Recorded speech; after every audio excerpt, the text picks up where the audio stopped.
Third year literature students. This lecture is in continuation with the previous one. I was discussing in the previous uh, lecture the story uh, by Premchand named The Shroud or Kafan.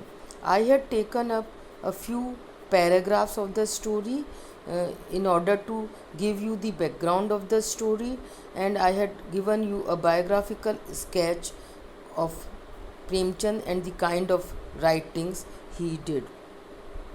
So, in as we read out in the previous lecture, the shroud in the story we have the theme of selfishness, tradition, honor, independence, guilt, self importance, gender roles, and responsibility. Narrated in the third person by an unnamed narrator, the reader realizes after reading the story that Premchand may be exploring the theme of selfishness and the theme of gender roles and responsibility also. Both Ghisu and Madhav appear to be more concerned about their own well being than they are of Budhiya's, with neither man being concerned enough to check on Budhiya as she lies dying in the hut. What is also interesting about both Ghisu and Madhav is that they feel as though they deserve to be better off than they are. Yet they are not prepared to do the work that is needed to improve their lives. It is as though both men feel they are owed a certain lifestyle by the world. Something that is noticeable by the fact that Gisu begs for money after Budhiya's death. Later on, you come to know that Gisu begs for money after Budhiya's death, when the reality is there was nothing stopping him from preparing himself financially for Budhiya's death. So no, they were both the father and the son, they were so irresponsible that they did not even bother to to earn something that so that they could arrange for the shroud of the lady. They went to the extent of borrowing money from the villager.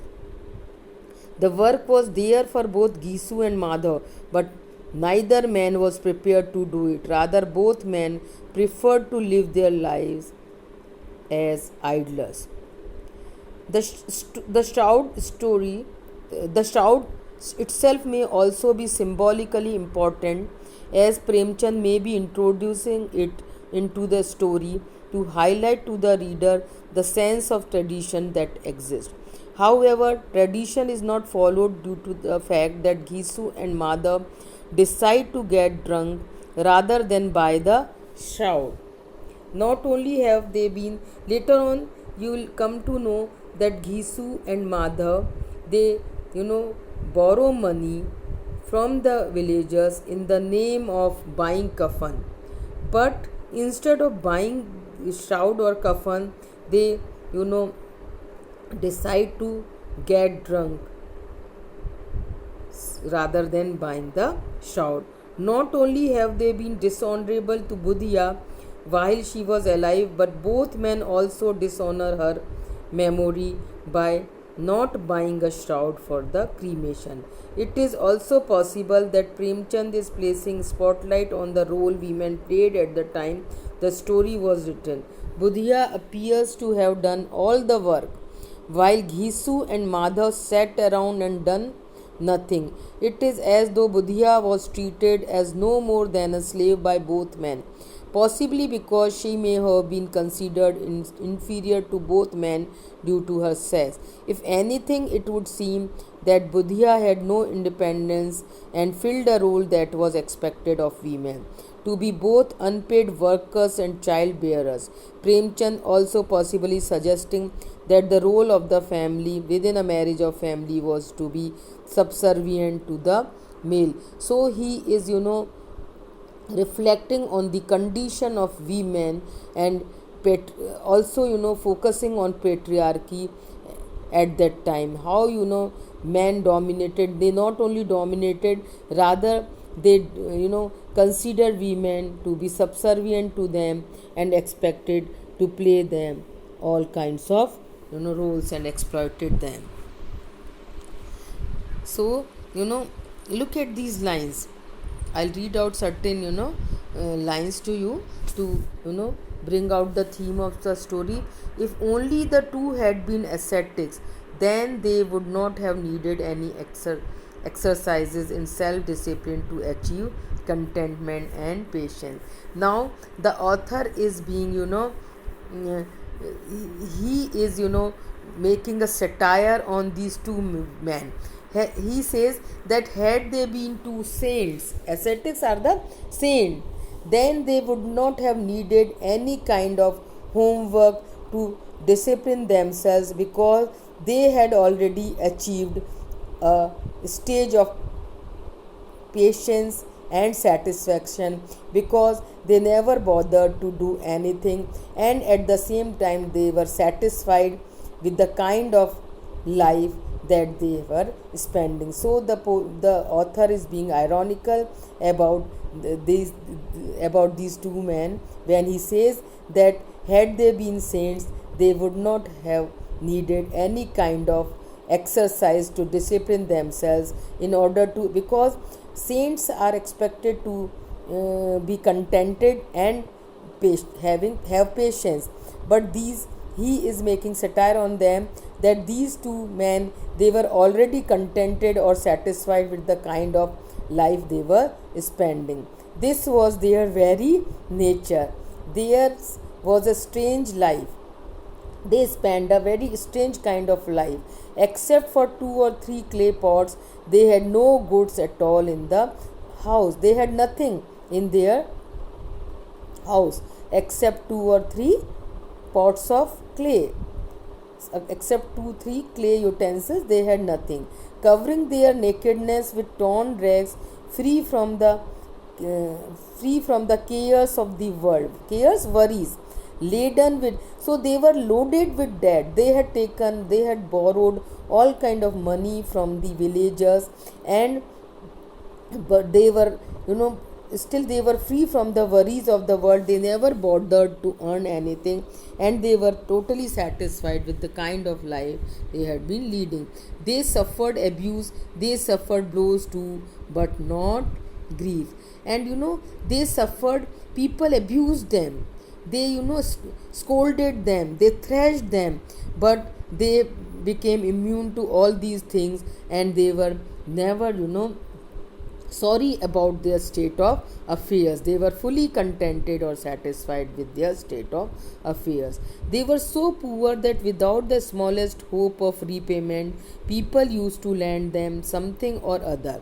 So whenever they borrowed anything or any money from the villagers, they knew that they were not going to repay them. So they were poor, and at the same time they carried this message, they carried this image that they are not going to repay them.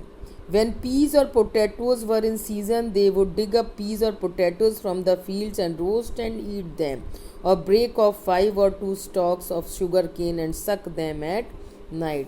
So they led the life of, he's being satirical, the author is being satirical, that they led the life of monks or saints, where they could satisfy their hunger with either roasted peas or potatoes which they got from the fields, or they could satisfy themselves by sucking stalks of sugar cane.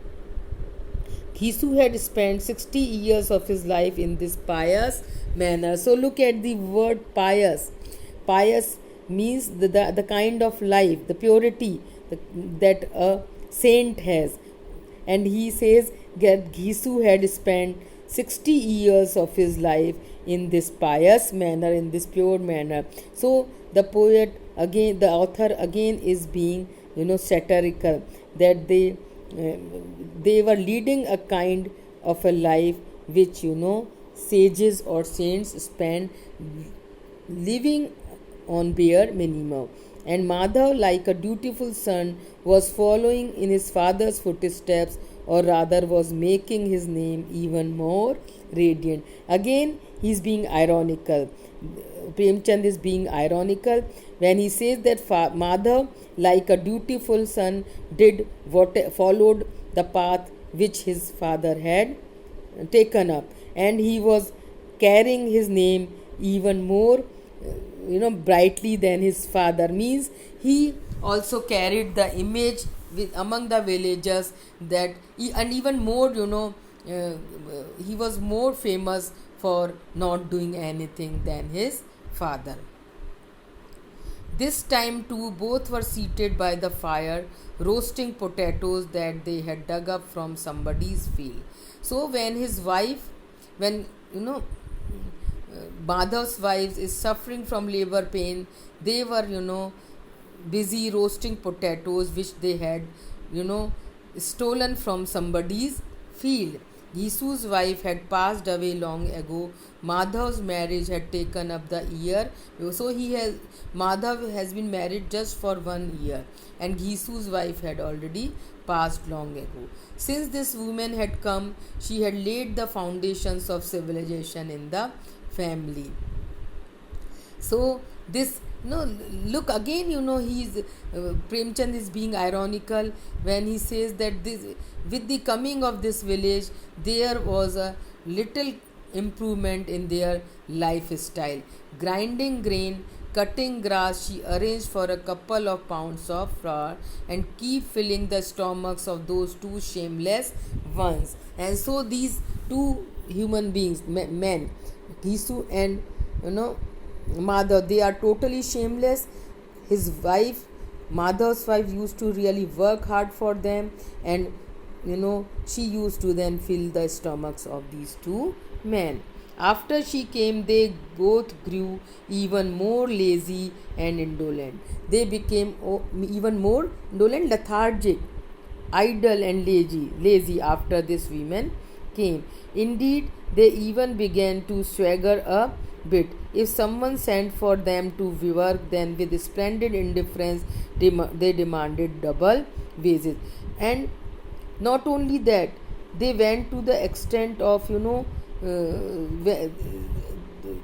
refusing the offer of work if somebody called them to work, and they demanded not the wages which were in practice. They asked for double wages. That woman was dying today in childbirth, and these two were perhaps waiting for her to die so they could sleep in peace. So look at these lines, how pathetic they are.